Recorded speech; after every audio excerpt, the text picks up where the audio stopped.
I'm Madison, 32 years old, and I never imagined I'd be planning my wedding to the most wonderful man while my ex-husband tries desperately to win me back.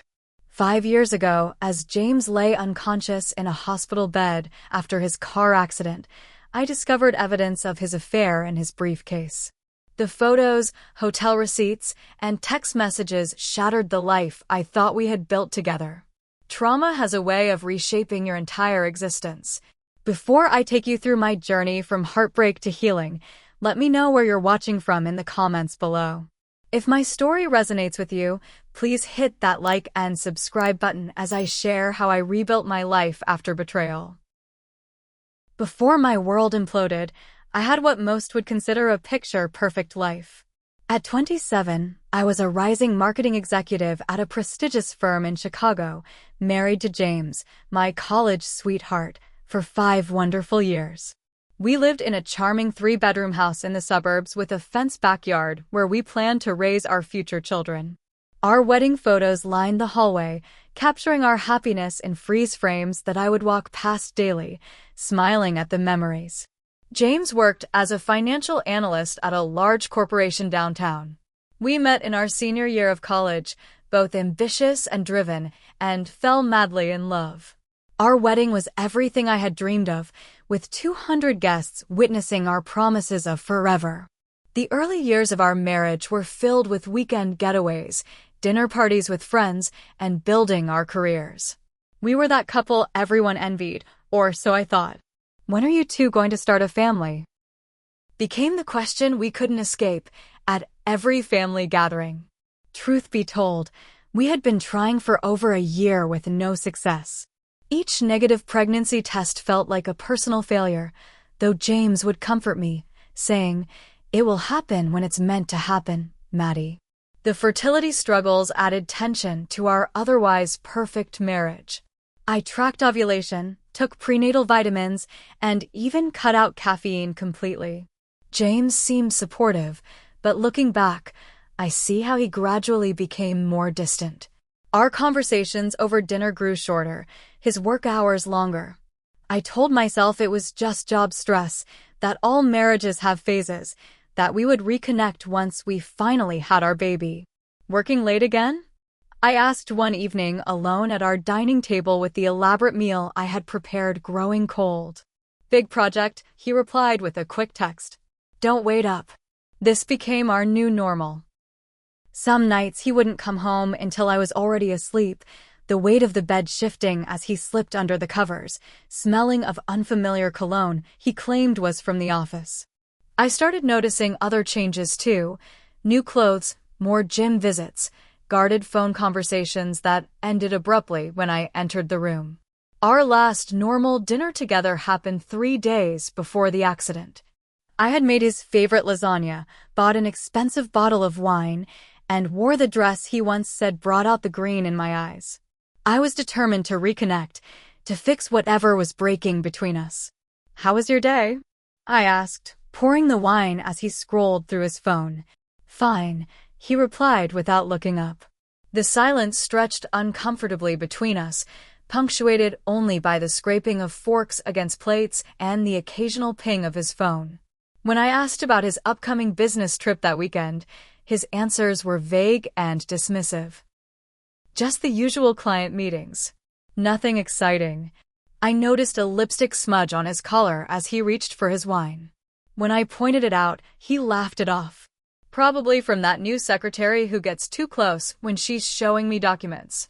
I nodded and smiled, ignoring the sinking feeling in my stomach. Later that night, as he showered, a text notification lit up his phone on the nightstand. I had never been the type to snoop, but something compelled me to glance over. The preview simply read, "Can't wait to see you this weekend. Miss you already." When I confronted him, he showed me the full text chain with Brandon from sales about their supposed golf outing. I apologized for doubting him, and he kissed my forehead, telling me I was being silly. I wanted desperately to believe him, to believe in us, in the life we had built. That night, as he slept soundly beside me, I stared at the ceiling and made a silent promise to try harder, to be better, to save our marriage from whatever was threatening it. I had no idea that in just 3 days, that promise would become irrelevant in the face of undeniable truth. Tuesday started like any ordinary day. I woke up early, went for my morning run, showered, and headed to the office for an important client meeting. James had already left for work before I got up, leaving behind a half-empty coffee mug in the sink. Around 2 in the afternoon, my phone rang with an unfamiliar number. I almost didn't answer, thinking it might be a telemarketer, but something made me pick up on the last ring. "Is this Mrs. Madison Campbell?" a professional female voice asked. "Yes, this is she," I replied, my hand instinctively tightening around the phone. "I'm calling from Mercy Hospital. Your husband, James Campbell, has been admitted following a car accident. He's currently in surgery." The world seemed to tilt on its axis. My colleagues later told me all the color drained from my face as I stood up so abruptly my chair crashed to the floor. Details from the conversation blur together in my memory. Major intersection. Driver ran a red light. Critical but stable. Head trauma. Broken ribs. Surgery to address internal bleeding. "I'll be right there," I managed to say, already grabbing my purse and keys. My boss took one look at my face and insisted on having his driver take me to the hospital.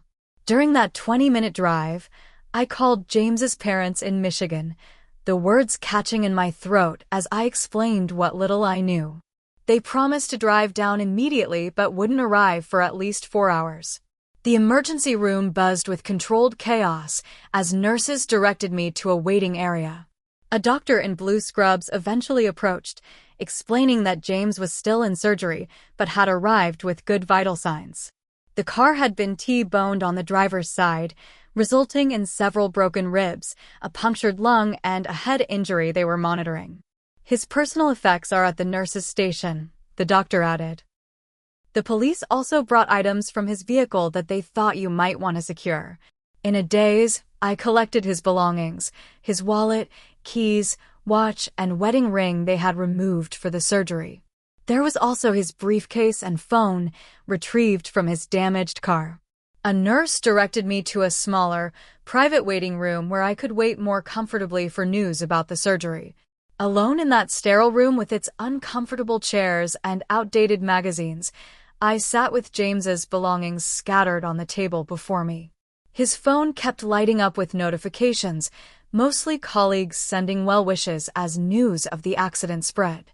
I picked it up, thinking I should respond to people, let them know he was in surgery.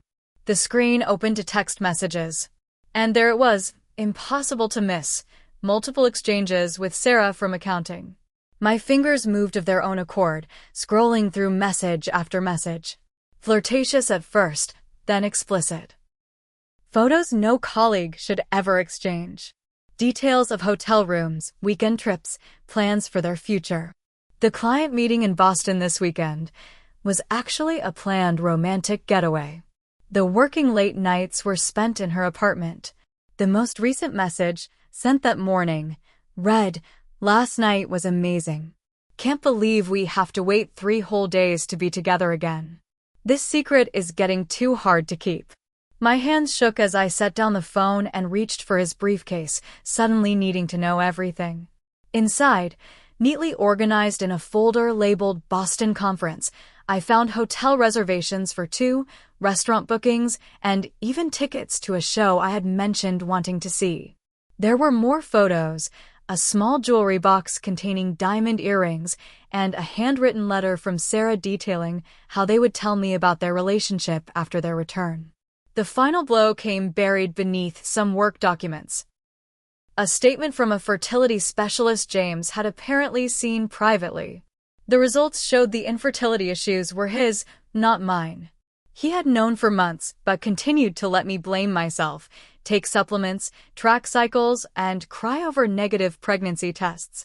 I must have made a sound, some primal noise of pain, because a nurse rushed in asking if I was all right. I nodded mechanically, somehow managing to replace everything in the briefcase before she could see. How does one say, "I just discovered my husband has been having an affair while he's fighting for his life in surgery"?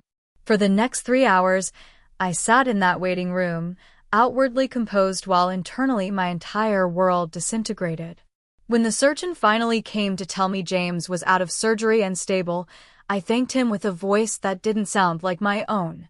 When his parents arrived, tearful and frightened, I hugged them and assured them their son would be okay, never mentioning what I had found.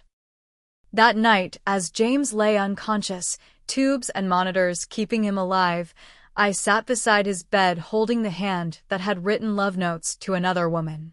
His mother thought my tears were from relief that he had survived.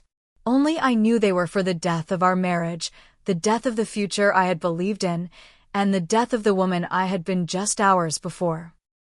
James remained unconscious for 2 days following the surgery. I lived at the hospital during that time, sleeping in a reclining chair beside his bed, leaving only to shower and change clothes. His parents stayed at our house, bringing me fresh clothes and food I couldn't eat. Friends and colleagues visited, bringing flowers and sympathy.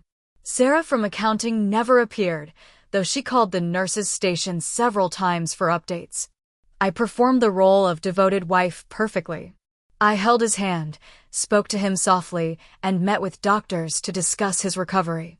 No one suspected that beneath my composed exterior, I was dying inside.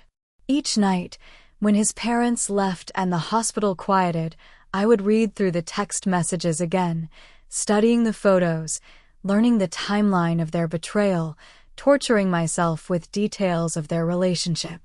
On the 3rd day, James finally woke up. His first word was my name, his eyes finding mine with confusion and then relief. His parents wept with joy, the doctors expressed satisfaction with his neurological responses, and I smiled mechanically through it all. Only when the room finally cleared did I allow my facade to crack. "How are you feeling?" I asked, my voice strangely calm. Like I got hit by a truck, he tried to joke, then winced at the pain in his ribs. "Thank you for being here, Maddie." I placed his phone and a printout of one of his messages to Sarah on the bed tray. His eyes widened, then closed in resignation. "When did you find out?" he whispered. "The day of your accident. While you were in surgery." My voice remained steady, surprising even me. 8 months, James? You've been sleeping with her for 8 months, while I blamed myself for not getting pregnant. He tried to reach for my hand. I pulled away. "Maddie, I can explain." "Explain what? The hotel receipts? The fertility report you hid from me? The plans to leave me after your romantic Boston weekend? Tell me, which part needs more explanation?" His explanation, when it came, was as pathetic as it was predictable. He hadn't meant for it to happen. She was just a colleague at first. Our fertility struggles had put pressure on our marriage. He felt like a failure as a man. She made him feel desired. One thing led to another. He had planned to end it several times. "And the baby?" I asked, referring to a message I had found mentioning Sarah's exciting news. His face crumpled. "She's 2 months pregnant." It wasn't planned. The irony crushed what remained of my heart. While I had been desperately trying to conceive, taking my temperature every morning and scheduling sex around ovulation, he had carelessly created a child with another woman. "So, all those times you comforted me after negative pregnancy tests, you knew the problem was yours? You let me think it was my fault." I was ashamed, he admitted. "The specialist said my count was too low, that we'd likely need expensive treatments. Then Sarah got pregnant so easily and you what? Decided to start a new family with her instead." His silence was confirmation enough. The next week passed in a blur of medical updates, awkward visits from friends, and painfully strained interactions with his family. His mother, upon learning about the affair, took me aside and suggested I consider forgiveness. "Marriage has rough patches," she said, squeezing my hand. James made a terrible mistake, but nearly losing his life might have changed his perspective. Many couples survive infidelity. I nodded politely, never mentioning the pregnancy or his plans to leave me. Let her believe it was a simple indiscretion rather than a calculated exit strategy. James tried several times to discuss our future, alternating between apologies, justifications, and pleas to try again. I responded with monosyllables, focusing on his medical care while internally planning my exit. The day James was discharged from the hospital, I drove him home and helped him settle into our guest bedroom. Once he was medicated and asleep, I finally allowed myself to break down. Alone in our kitchen, surrounded by casseroles brought by well-meaning neighbors, I sank to the floor and sobbed until I could barely breathe. I called my best friend Rachel, who lived 2 states away. She listened in horror as I detailed everything I had discovered. "I'm coming," she said immediately. "Pack a bag for him and have it ready. I'll be there tomorrow, and we're getting you out of that house." When I admitted I had nowhere to go, that I couldn't bear the thought of everyone knowing my humiliation, she was firm. "You're staying with me until you figure things out. You don't owe anyone an explanation, and you sure as hell don't owe him your care after what he did." The next day, while Rachel sat with James and explained I would be staying with her for a while, I packed essentials into my car. Before leaving, I placed the divorce papers my lawyer had prepared on the kitchen counter, along with a note containing only my attorney's contact information. As I pulled away from the house that had once represented all my dreams, I caught a glimpse of Sarah's car turning onto our street. Perfect timing for her to step in as his caretaker. In that moment, I felt nothing but a hollow emptiness where my heart used to be. The humiliation of returning to work was its own special torture. Though no one said anything directly, the pitying glances and abrupt silences when I entered rooms told me everyone knew. Sarah had resigned her position the day after James's accident, but her friends remained, watching me with a mixture of curiosity and judgment. My first meeting with the divorce lawyer revealed another layer of betrayal. James had been systematically moving money into separate accounts for months, preparing financially for his departure. What should have been a straightforward division of assets promised to become a contentious battle. When I described finding the evidence while he was in surgery, my attorney's face softened with sympathy. "You've been through a traumatic experience," she said. "But finding out this way might actually work in your favor legally. The timing will make it difficult for him to hide assets or plan countermoves."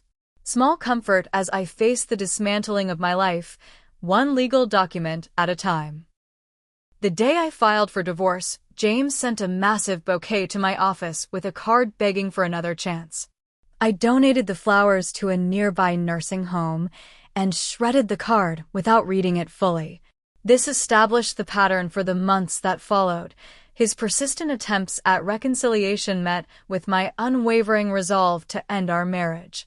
As James recovered physically, his tactics evolved from emotional appeals to financial manipulation.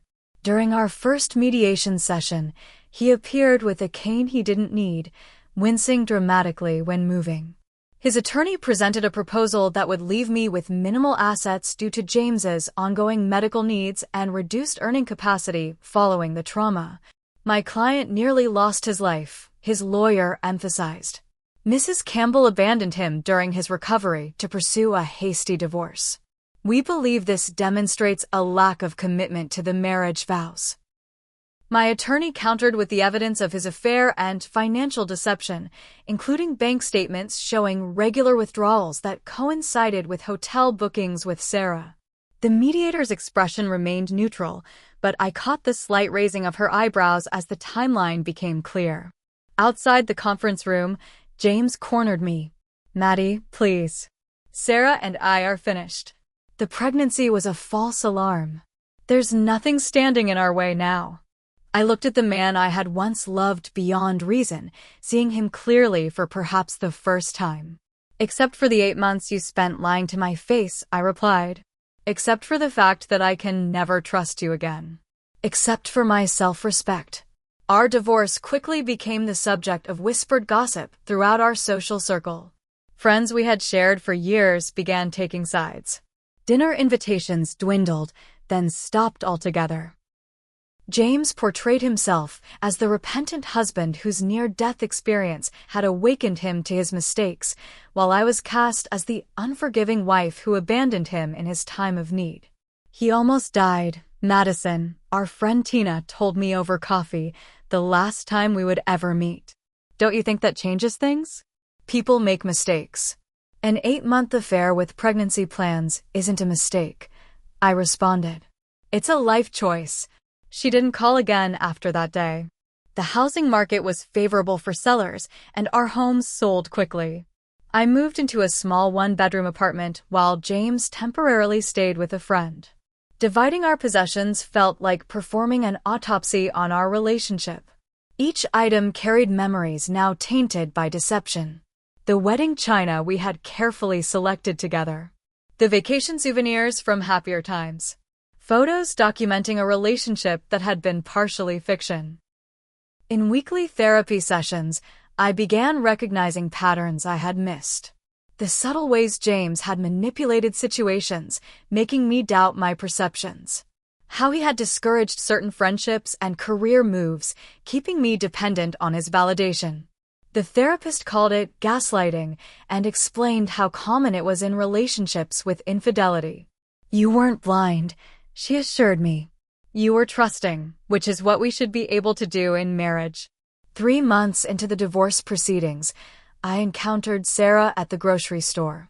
Her pregnancy was visible now, her hand resting protectively on the small bump as she examined produce.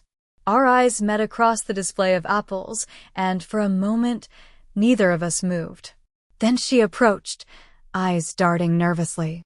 Madison, I owe you an apology, she began. You don't owe me anything, I interrupted. James and I made vows, not you and I. He's the one who broke them. He told me you couldn't have children, she said quietly. That you were staying together for appearance's sake, but had an understanding. I laughed without humor. And you believed that classic line? I wanted to, she admitted. By the time I realized the truth, I was already in love with him. And then pregnant. She looked young and frightened standing there among the fruit, carrying the child I had desperately wanted. I felt a strange sense of pity for her. He's still seeing someone else, I said gently. A woman named Melissa from his gym. Started about a month ago. Her expression confirmed she hadn't known. I left her standing there, abandoning my half-filled shopping cart. Some truths were too heavy to carry alongside groceries. That night marked my lowest point. I researched apartments in my hometown, contemplating a complete retreat from the life I had built. Running away seemed easier than rebuilding among the ruins of my marriage. As I scrolled through rental listings, a Facebook message arrived from Adam, a college friend I hadn't seen in years. I'm in Chicago for a conference this weekend. Heard about your divorce from mutual friends. Want to grab coffee and catch up? That simple message from a connection to my pre-James life provided unexpected perspective.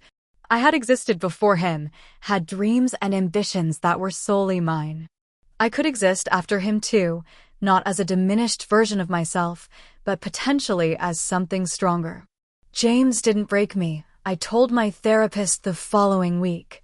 He betrayed me, humiliated me, and lied to me. But he doesn't get to determine what happens next. I canceled my hometown apartment search that afternoon and instead signed up for a realtor certification course. If I was starting over, I would do it on my terms, in the city I had made my home, without surrendering another inch of ground to shame.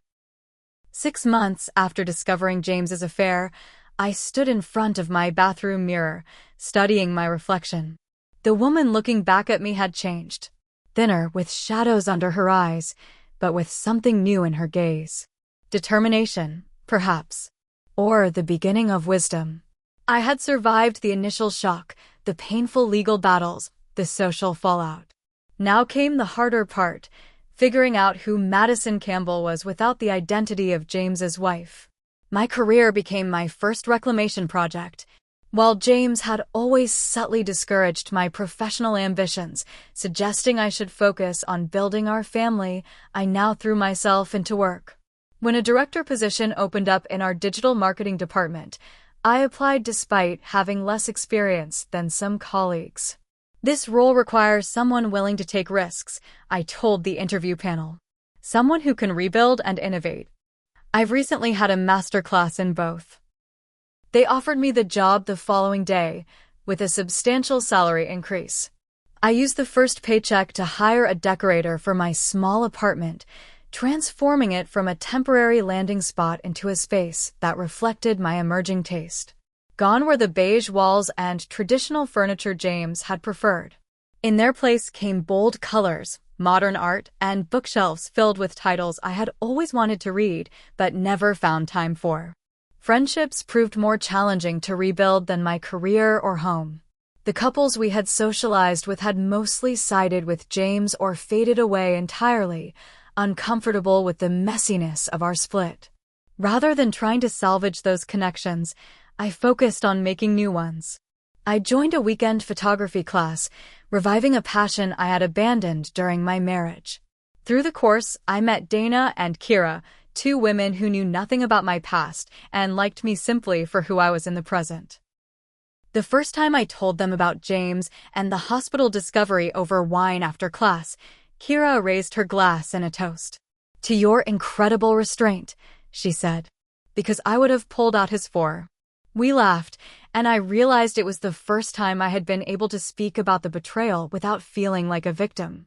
The story was becoming just that, a story, rather than a raw, bleeding wound. 3 months into my new job, I decided to take a solo vacation, something I had never done before.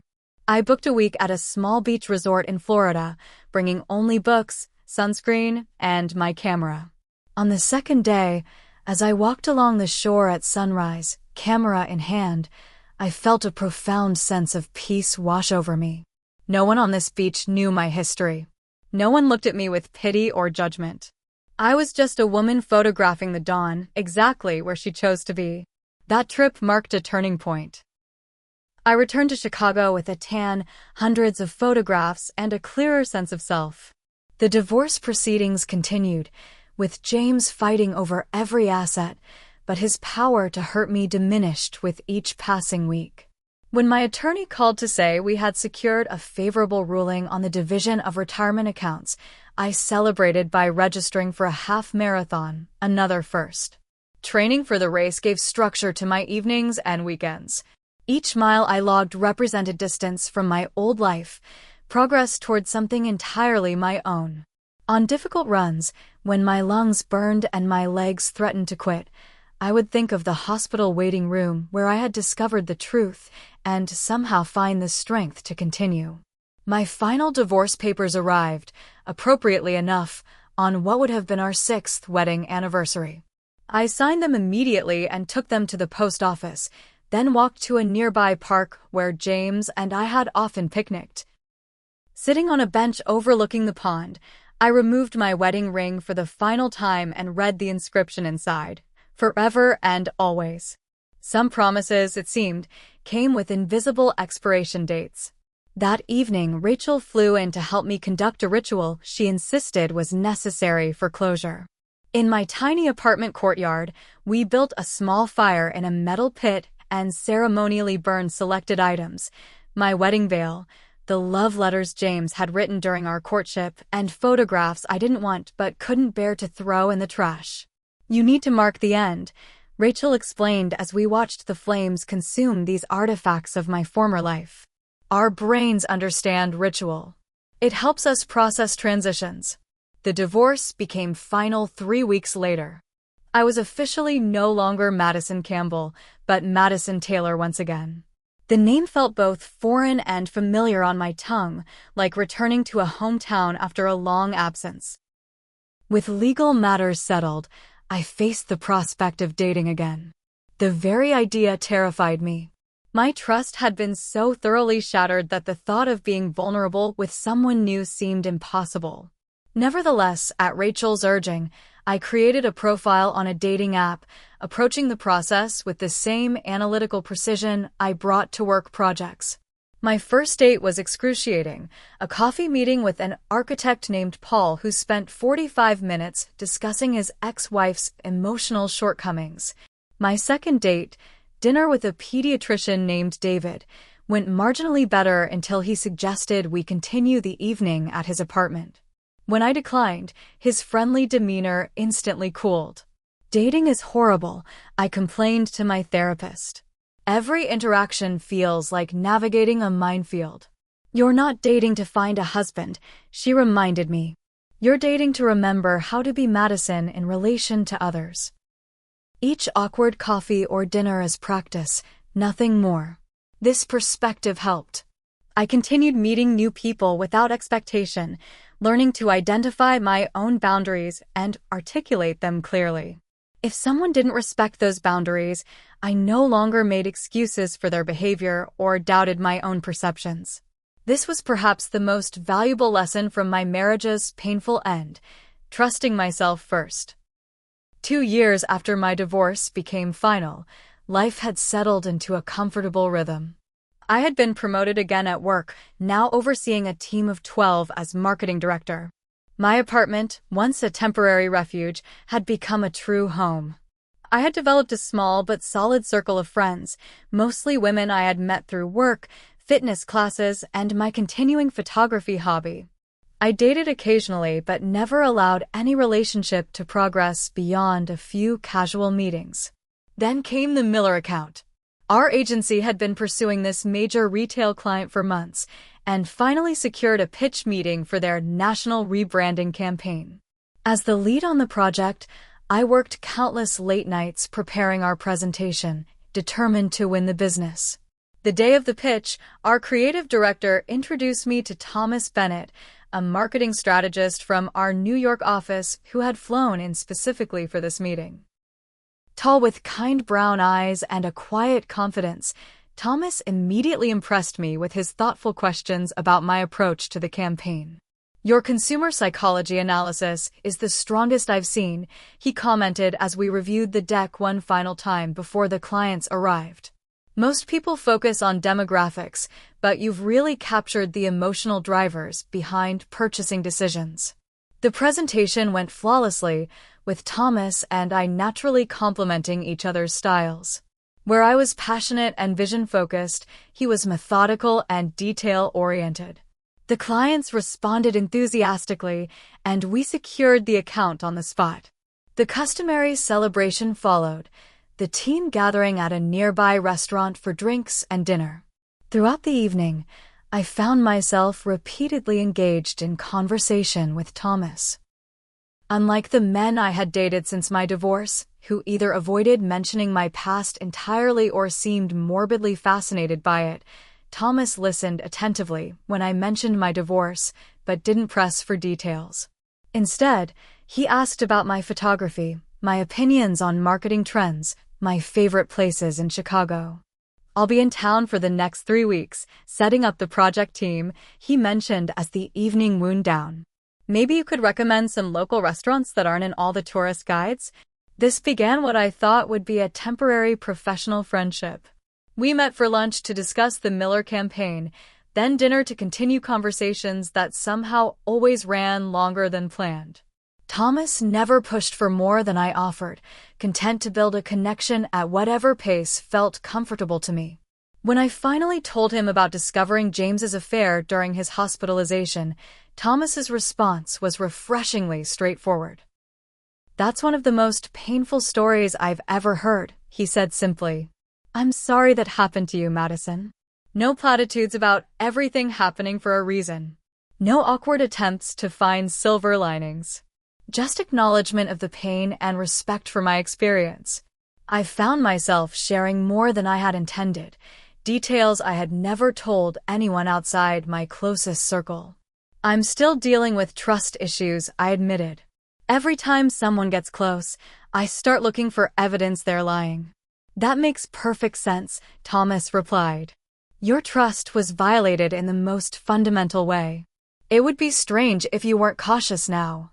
As his 3-week assignment stretched into a monthly commute between New York and Chicago, our friendship deepened. Thomas was divorced as well, having ended his 5-year marriage when his wife decided she didn't want children after all, a deal breaker for him.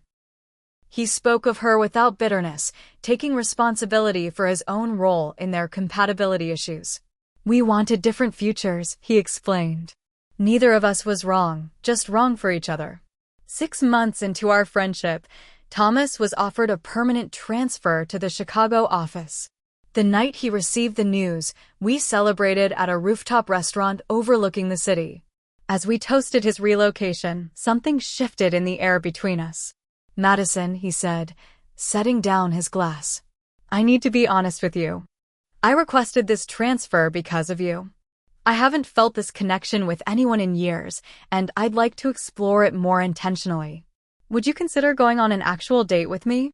Fear and excitement battled within me. Thomas had become important to me, a trusted friend and colleague.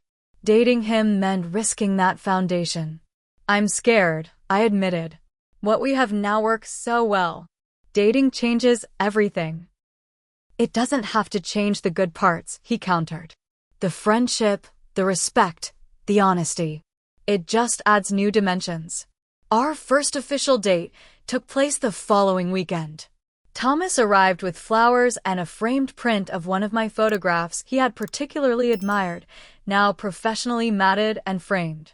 The gesture touched me deeply, evidence that he had been paying attention to what mattered to me.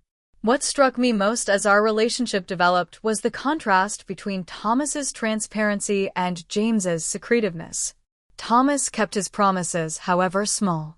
If he said he would call at 8, the phone rang at 8. His actions and words aligned consistently. When work required him to travel, he shared his itinerary without my asking and checked in regularly. There were no mysterious texts, no unexplained absences, no topics that caused him to become defensive. 3 months into dating, Thomas invited me to his family's Thanksgiving gathering in Michigan. The prospect terrified me, memories of James's family's rejection still fresh. Thomas sensed my hesitation. "They're going to love you," he assured me. "But if you're not ready, we can do something just the two of us instead." I decided to face my fear, and we made the drive to his parents' home. To my amazement, his family welcomed me without reservation. His mother, a retired literature professor, engaged me in conversations about books and photography. His father taught me to play their family's traditional card game. His siblings included me in inside jokes and family stories. They didn't ask about our future or make comments about grandchildren. I marveled on the drive home. "I told them your story," Thomas admitted. "Not all the details, just enough so they would understand why those topics might be sensitive." I hope that was okay. It was more than okay. It was consideration of a kind I hadn't experienced before, protection of my feelings without hiding information. That weekend marked another milestone in my healing. Despite this progress, I continued to struggle with fully opening my heart. Whenever Thomas and I grew closer, fear would creep in, whispering warnings about inevitable betrayal. The first time he said he loved me, 6 months into our relationship, I couldn't say it back, though I felt it deeply. "I understand," he said, kissing my forehead. "Those words carry weight for you. I can wait until you're ready." His patience with my trust issues never wavered, even when my insecurities manifested in painful ways. Once, when he didn't answer my calls during a business dinner, I drove to the restaurant to verify his whereabouts, convinced he was lying about his plans. I found him exactly where he said he would be, phone dead in his pocket, engaged in conversation with clients. That night, after his colleagues departed, we had our first serious argument. "I can't keep proving myself forever, Madison," he said, hurt evident in his voice. "At some point, you have to decide if you're going to trust me or not." "How can I know for sure?" I asked, tears streaming down my face. James seemed trustworthy too, until he wasn't. "You can't know for sure," Thomas replied gently. "That's what trust is. It's choosing to believe in someone's character even without absolute certainty." That conversation marked a turning point. I realized I faced a choice: continue protecting myself from potential pain by keeping Thomas at a distance, or take the risk of loving fully again. The next morning, I called my therapist and scheduled an emergency session. "I'm terrified of being hurt again," I confessed. "Of course you are," she replied. "But consider this. You've already survived the worst-case scenario. You discovered your husband's betrayal in the most traumatic way possible, and you not only survived, you rebuilt your life. Even if the worst happened again, which is unlikely given Thomas's consistent character, you know you would survive it." Her words resonated deeply. I had indeed survived what once seemed unsurvivable. That knowledge was its own kind of power. 3 years into our relationship, during a weekend trip to Lake Michigan, Thomas proposed.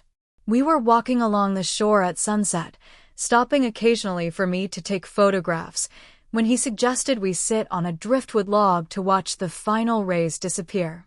As the sky blazed orange and pink, he took my hand. "Madison Taylor, these past 3 years have been the greatest gift of my life. You've taught me what true resilience looks like, what it means to love courageously despite fear. I want to spend my life with you, supporting your dreams, sharing your joys and sorrows, building something beautiful together." He withdrew a ring box from his pocket and opened it to reveal a vintage sapphire surrounded by tiny diamonds. "Will you marry me?" Joy bubbled up within me, pure and uncomplicated. For the first time in years, fear had no voice in that moment. "Yes," I said, my voice steady and sure. "Absolutely yes." The emerald green bridesmaid dresses hung in perfect alignment across my living room wall, 5 identical gowns waiting for their final fittings. Thomas and I had settled on a small May wedding, just 75 guests in a garden ceremony followed by dinner under twinkling lights. After years of healing and rebuilding, I was ready to embrace this new beginning without reservation. Our wedding planning had progressed smoothly, each decision made together with minimal stress. We had chosen a photographer whose style complemented my own artistic sensibilities. The caterer had created a menu incorporating dishes from our favorite dates. My engagement ring, Thomas's grandmother's sapphire reset in a modern platinum band, sparkled on my finger as a daily reminder of both heritage and fresh starts. 2 months before the wedding, as I reviewed seating arrangements in our favorite coffee shop, my phone buzzed with an unfamiliar number. "Madison Taylor?" A once familiar voice asked when I answered. My stomach dropped. "James. I was hoping we could meet. Catch up a bit. It's been a long time." 5 years had passed since our divorce was finalized, nearly 7 since the hospital discovery. We had not spoken since the final court appearance, when the judge granted our divorce decree and we walked separate ways without a backward glance. "I don't think that's a good idea," I replied, my voice calmer than I felt. "Please, Maddie. Just coffee. I'm in town for the week and I'd really like to see you." Against my better judgment and Thomas's concerned advice, I agreed to a brief meeting at a public restaurant downtown. Curiosity, more than any lingering emotional attachment, drove my decision. What could James possibly want after all this time? He looked older when I spotted him at a corner table, his once dark hair now threaded with gray, fine lines etching the corners of his eyes. He stood as I approached, an uncertain smile on his face. "You look amazing," he said as I took the seat across from him. "Really amazing." "Thank you," I replied simply. "How are you, James?" He launched into an update on his life, a promotion to senior vice president, a new house in the suburbs, his mother's health challenges. He made no mention of Sarah or their child, and I didn't ask. As he spoke, I studied him objectively, this man who had once been the center of my world. I felt nothing, not anger, not attraction, not even discomfort. Just a detached recognition, like encountering a character from a book I had read long ago. "So, what brings you to Chicago?" I asked when he finally paused. "Business?" He hesitated. "Partly. But honestly, I came because I saw your engagement announcement on Facebook. Mutual friends shared it." I unconsciously touched my ring, twisting it slightly. "Yes, I'm getting married in May." "I had to see you," he continued. When I saw that post, something just hit me. I realized I never properly apologized for what I did, for how badly I hurt you. His expression seemed genuinely remorseful, but I had long since stopped trying to decipher James's sincerity. Too many years of expert deception had rendered me permanently skeptical of his emotional displays. That's kind of you to say, I responded neutrally. But it was all a long time ago. The thing is, Maddie, he leaned forward, lowering his voice. Seeing your engagement made me realize I never really got over you. What we had was special. I threw it away, and it's been my biggest regret. I stared at him, momentarily speechless. This was not the conversation I had anticipated. James, we've been divorced for 5 years. You were having an affair, planning to leave me, and got another woman pregnant. What exactly did you think would happen when you came here today? He reached for my hand across the table. I pulled back before he could touch me. People make terrible mistakes, he said earnestly. I've changed, Sarah, and I didn't last 6 months after the baby was born. There's been no one serious since then because no one compares to what we had. What we had, I repeated slowly, was a marriage where you systematically lied to me, gaslit me, and betrayed me in the most painful way possible. That's not something to try to recapture. His expression hardened slightly. So you're really going through with this wedding? To a guy you've known, 2 years? After everything we shared. Thomas and I have been together for 3 years, I corrected. And yes, I'm absolutely marrying him. He's the most honest, supportive partner I could ask for. You can't possibly know him like you knew me, James argued. We grew up together, built our adult lives together. This new guy, what's his name, Thomas? He doesn't know the real you like I do. I laughed then, a genuine laugh of surprise. That's where you're wrong, James. Thomas knows me better than you ever did, because with him, I'm not hiding parts of myself to keep the peace or meet impossible expectations.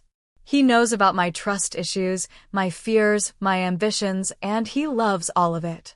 James's face flushed with anger. You'll regret this, Maddie.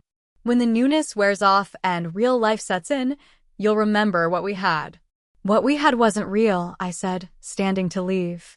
It was a carefully constructed illusion that shattered the moment I opened your briefcase in that hospital. I wish you well, James, I really do. But there is nothing for us to revisit or rebuild. As I turned to leave, he called after me, loud enough for nearby diners to hear. He'll never love you like I did. You're making a huge mistake. I didn't look back. The following week, James began a campaign of contact. Text messages reminiscing about our happier times, emails with old photos attached, even a handwritten letter delivered to my office with a bracelet he had given me for our first anniversary, apparently retrieved from items I had left behind during the divorce. When these overtures went unanswered, his approach darkened. He contacted mutual friends, spreading concerns about my hasty engagement and suggesting I was making a decision I would regret. He even reached out to my parents, who fortunately had witnessed firsthand the devastation his betrayal had caused and rebuffed his attempt to enlist their help. The final confrontation came unexpectedly at our wedding venue, where Thomas and I were meeting with the coordinator to finalize details. James appeared as we were leaving, clearly having followed us there. Madison, please, he called, approaching rapidly as we walked to our car. Just hear me out one more time. Thomas stepped slightly in front of me, not aggressively but protectively. James, this has gone far enough. Madison has asked you to stop contacting her. This doesn't concern you, James snapped. Maddie and I have history you couldn't possibly understand.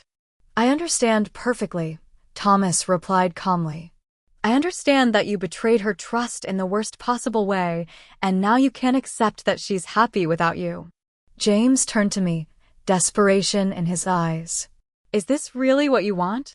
To marry someone who doesn't know the real you, who hasn't been through everything we experienced together?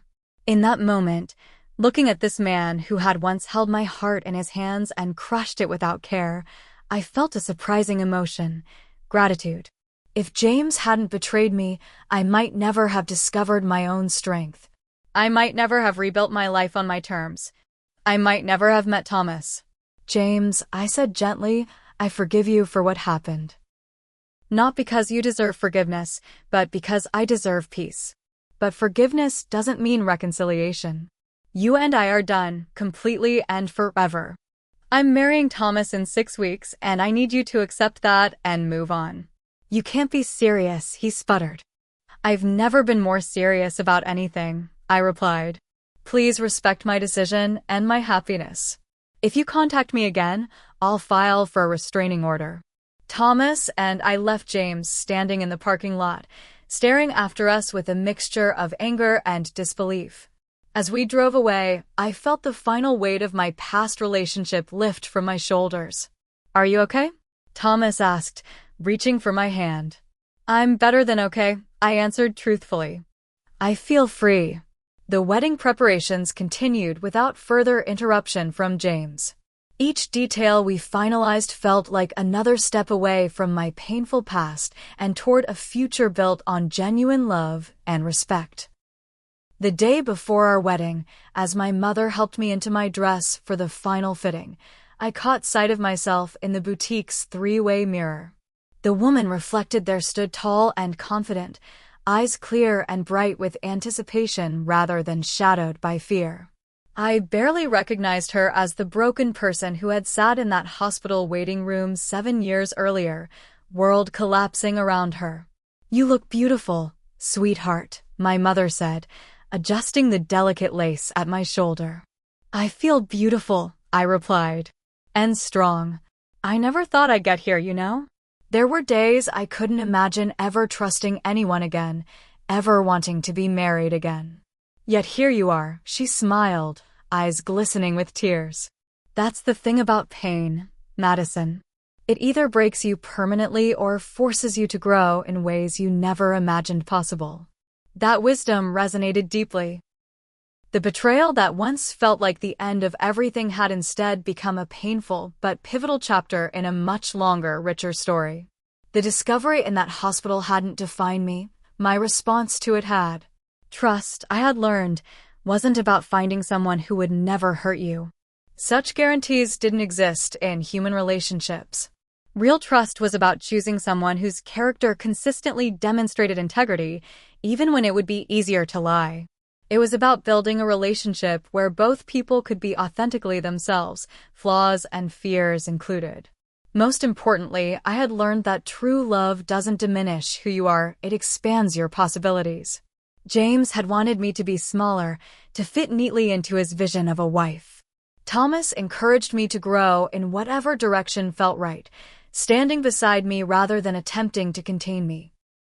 As my wedding day dawned bright and clear, I felt profoundly grateful for the painful journey that had led me to this moment of genuine joy.